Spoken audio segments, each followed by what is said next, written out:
Hello and welcome to Nagaland TV. This is your anchor, Rajya Sabha, and you're watching Nltv News Now. Now headlines. The 11th session of the 13th Nagaland Legislative Assembly started on Saturday in Assembly Secretariat at Kohima. The opening day's proceeding began with Governor of Nagaland, Professor Jagdish Mukhi address. Following the address, Siang Seo Sangtam was elected as the Deputy Speaker, being unopposed. Chief Minister Nifurio congratulated S. Pangnong Konyak on being selected as the UDA candidate from Nagaland for Rajya Sabha post. Deputy Chief Minister Y. Patton also took down to Twitter and expressed heartfelt congratulations to Pangnong. Nagaland Congress President K. Thiri says that the election of Rajya Sabha MP in Nagaland is going to be a sad reality, while calling on Nagaland Christians to imagine sending a BJP MP to Parliament and how it would reflect on the state. 10 MLAs of Aam Aadmi Party take oath as minister in Bakwat Man to lead Punjab cabinet at a swearing-in ceremony held at Raj Bhavan in Chandigarh on Saturday. Newly inducted minister to assume charge in civil secretary followed by first cabinet meeting scheduled later in the day. Yogi Adityanath likely to take oath as Uttar Pradesh Chief Minister for the second term on March 25. Top brace of the BJP including Prime Minister Narendra Modi, Home Minister Amit Shah, Defence Minister Rajnath Singh, Bharatiya Janata Party National President JP Nadda are among the list of invitees scheduled to attend the oath-taking ceremony.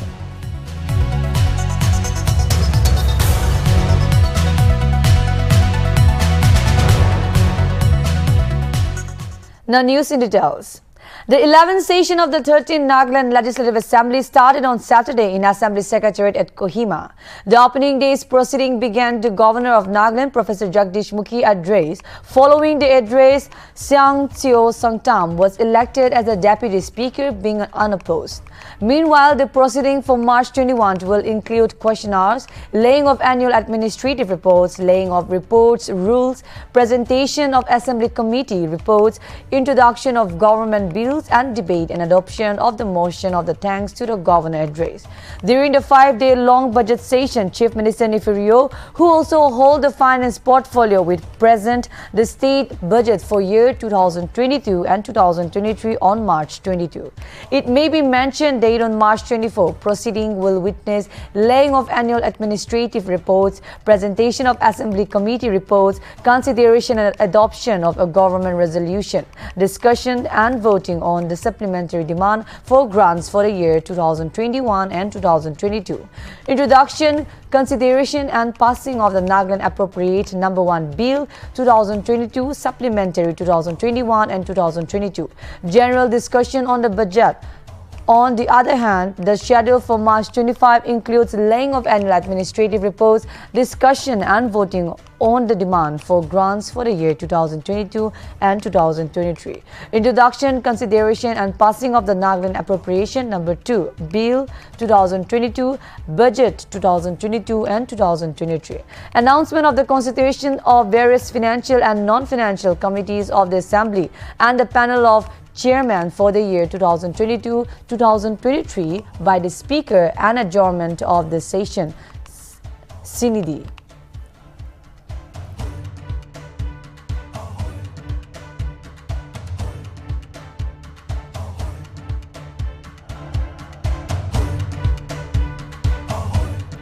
Chief Minister Nifurio on Saturday congratulated S. Pangnong Konyak on being selected as the candidate for the biennial election to the Council of State at Rajya Sabha from Nagaland.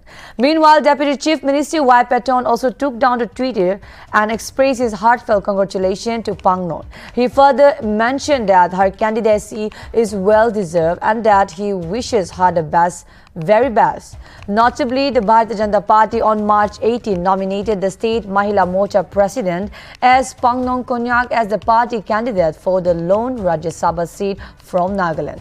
It is to be mentioned that if elected, she would be the state's second women member of parliament after late Rano M. Saiza, who was elected to the 6th Lok Sabha in 1977.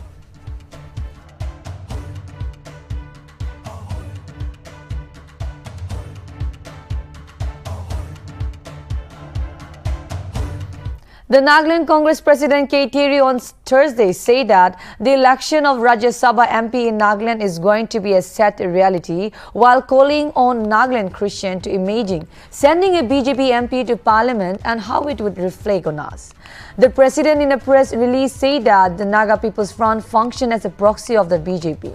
On the other hand, as the last date for filing nomination is fast approaching, Additional Secretary of Nagaland Legislative Assembly and Returning Officer Crohitonio Rio has informed that the office is yet to receive any nomination for the final election to the Council of State. Even as on Thursday, no nomination were filed for the election, for which the last date of nomination is March 21. The election is scheduled to take place at the Conference Hall Annex Room of the Assembly Secretariat on March 31.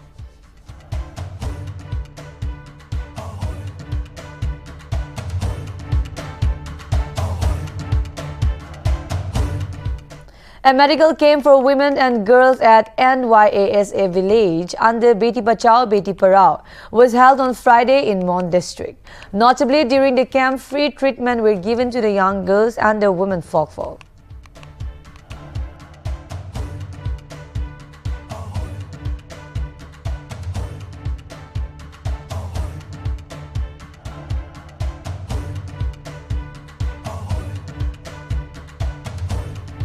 Inauguration program of Integrated Housing and Slum Development Project was held at Kejocha Town, Kohima on Thursday, with Advisor Urban Development and Municipal Affairs Dr. Nikisale Nikikiri as the special guest. Notably, the project cost was Rs 498.92 lakhs, where funding pattern was on 9/10 central and state share.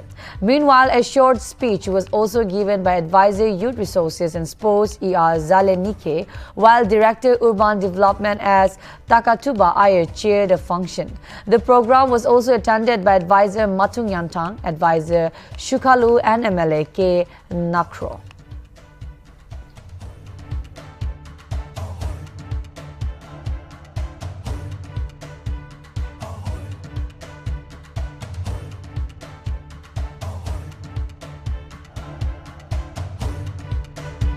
In Punjab, 10 MLAs of the Aam Aadmi Party took oath as minister in Bakwat Man to lead cabinet at a swearing-in ceremony that took place in Chandigarh on Saturday.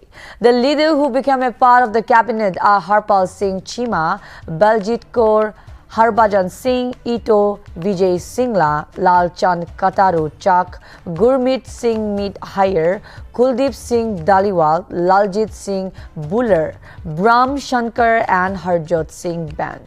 Among the 10 ministers, 8 are first-time MLAs. Meanwhile, Aam Aadmi Party has also decided to nominate Kultar Singh Santwan as Speaker of the Punjab Vidhan Sabha.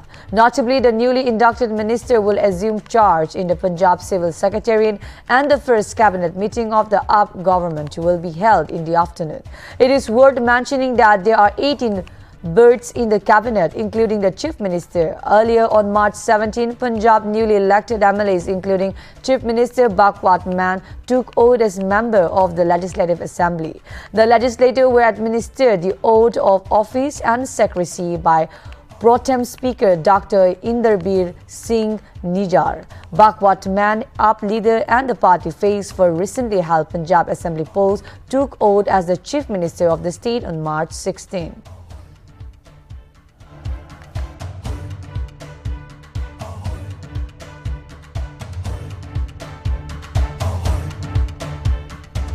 Yogi Adityanath, who led Bharatiya Janata Party to a trumping victory in Uttar Pradesh, is likely to take oath as Chief Minister of the state for the second tenure on March 25. It has been also learned that the top brass of the BJP, including Prime Minister Narendra Modi, Home Minister Amit Shah, Defence Minister Rajnath Singh, Bharatiya Janata Party National President JP Nadda, are among the list of invitees scheduled to attend the oath-taking ceremony. Other than Union Minister and the leadership of BJP and Rashtriya Swayam Sevak Sangh, many other Union Cabinet Minister and Chief Minister of BJP ruled state are also among the invitees. Congress President Sonia Gandhi, Congress General Secretary Priyanka Gandhi Vadra, Samajwadi Party founder Mulayam Singh Yadav, SP Chief Akhilesh Yadav and Bahujan Samaj Party Chief Mayawati are among the prominent names likely to be invited from the opposition parties. Meanwhile, preparation for the grand ceremony have begun in Ikana Stadium of Lucknow. As per sources, name of cabinet members have already been finalized by the BJP. Home Minister Amit Shah has been appointed as the central observer to look after the government formation in Uttar Pradesh. The BJP retained power in Uttar Pradesh by winning 255 out of 403 constituency.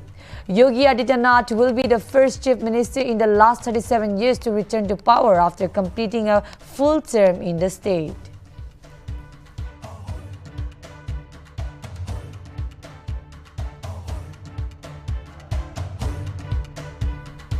Union Home Minister Amit Shah on Saturday participated in the 83rd Raising Day program of the Central Reserve Police Force in Jammu during his two-day visit to the Union territory.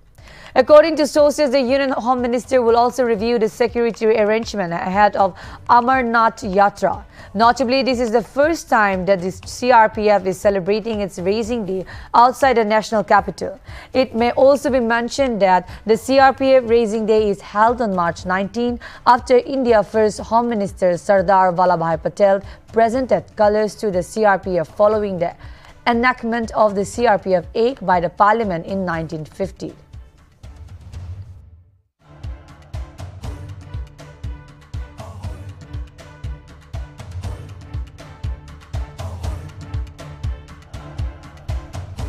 Congress leader Ghulam Nabi Azad on Friday met with party president Sonia Gandhi at her 10 Janpat residence in New Delhi and shared suggestions discussed in the dissident G23 group meeting on strengthening the party, which had a dismal showing in the recently concluded assembly polls in 5 states. After the meeting between the senior leaders of the party ended, talking to media, Azad told that the meeting was fruitful and all party members have faith and want Sonia Gandhi to continue as party president. The senior leaders say that discussion between him and party chief mainly centered around making strategy in view of forthcoming assembly election to fight unitedly. For the unverse on Wednesday, the leaders of the G23, which has been calling for a sweeping reform in the Congress, met at Azad residence to discuss the party reforms in the recently concluded assembly election in 5 states: Punjab, Uttarakhand, Uttar Pradesh, Manipur and Goa. अभी कुछ दिन working committee की meeting हुई थी और working committee से सुझाव मांगे गए थे कैसे कांग्रेस पार्टी को मजबूत करना है या जहां जहां हम हारे हैं उसके क्या कारण। मैंने भी अपने कुछ सुझाव दिए थे, तो हमने अपने उन्हीं सुझावों को दोहराया संगठन को मजबूत करने। कुल मिला के मैं ये कहूँगा, जो भी डिस्कशन था किस तरह से आने वाले जो इलेक्शन है विधानसभा के, उसकी कैसी तैयारी की जाए, यूनाइटेडली सभी कांग्रेस मिलकर कैसे हम अपने विरोधियों का, कहीं नेशनल कोई पार्टी है, किसी जगह रीजनल पार्टी है, किस तरह से कांग्रेस संगठन को मजबूत किया जाए और उन चुनौतियों का और उन पॉलिटिकल पार्टीज़ का मुकाबला किया जाए। जो मिसेस गांधी ने वर्किंग कमेटी में ऑफ़र किया था कि अगर आपको नहीं चाहिए तो हम छोड़ देते हैं, तो हम सब लोगों ने, चाहे वो किसी भी ग्रुप का हो, किसी भी सोच का हो, सब ने मिलकर हमने कहा कि नहीं मिसेस गांधी आप कंटिन्यू कीजिए। अभी कुछ दिन वर्किंग कमेटी की मीटिंग हुई।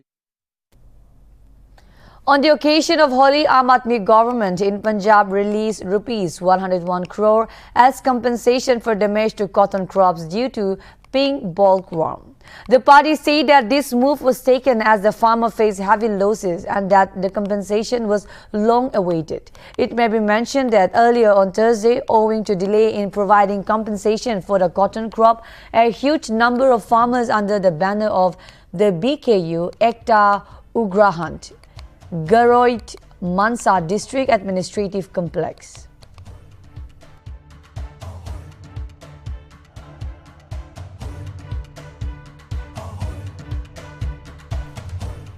Six teenagers have been detained in connection with the stabbing to death of an elderly man who objected to wheeling and smoking in front of his home in Bangalore, Vijayanagar neighborhood.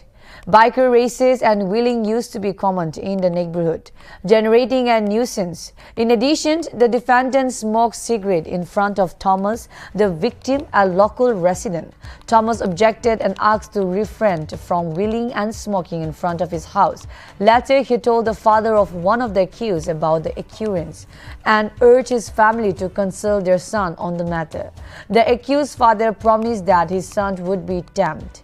The accused, who was there in the house with others at the time, summoned the man and attacked him with a dagger and knife under the guise of talking to him. The search for the remaining suspect has begun.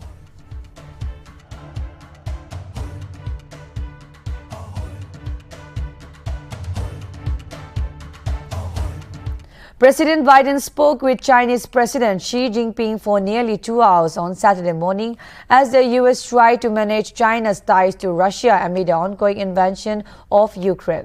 Mr. Biden described the implications and consequences if China provides material support to Russia as it conducts brutal attacks against Ukrainian cities and civilians. However, the White House did not mention if Xi agreed not to provide material support to Russia, nor did the White House say whether Mr. Biden threatened sanctions if China did. China's Ministry of Foreign Affairs in a statement stated that President Xi does not want to see the situation in Ukraine to come to this and that China stands for peace and opposes war. He also stated that China has put forward a 6-point initiative on the humanitarian situation in Ukraine and is ready to provide further humanitarian assistance to Ukraine and other affected countries.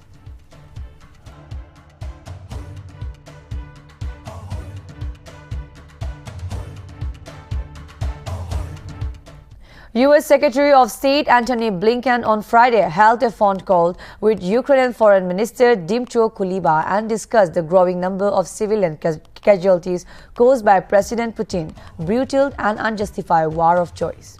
U.S. State Department readouts say that the Secretary commended the incredible courage and fierce determination of the Ukrainian people as they defend their country against the Russian forces who have shown little regard for human life. Secretary of State Blinken also reaffirmed the United States' steadfast commitment to Ukraine's sovereignty and territorial integrity and reiterated the American support through assistance. Meanwhile, Ukrainian President Volodymyr Zelensky held a meeting with the European Council President Charles Michel discussing further support to Ukraine in the ongoing war.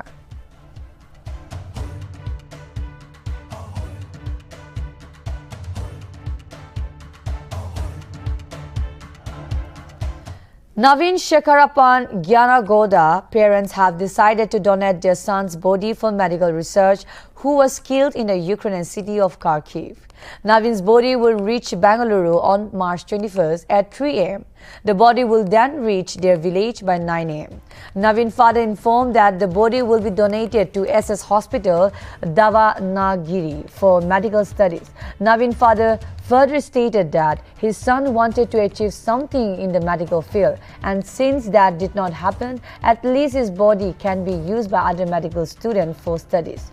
On the other hand, the Karnataka Chief Minister has handed over a check of rupees 25 lakh to the family of Naveen Shekharapan and promised a job for a family member.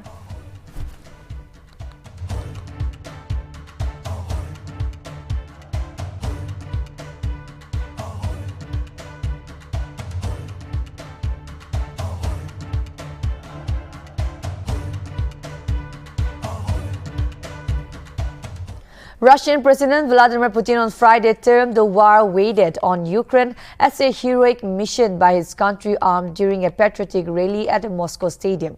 Putin made the remark at a rally held at Luzhniki Stadium to celebrate the 8th anniversary of Russia's annexation of the Ukraine Black Sea.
Roger Federer on Friday wrote on social media that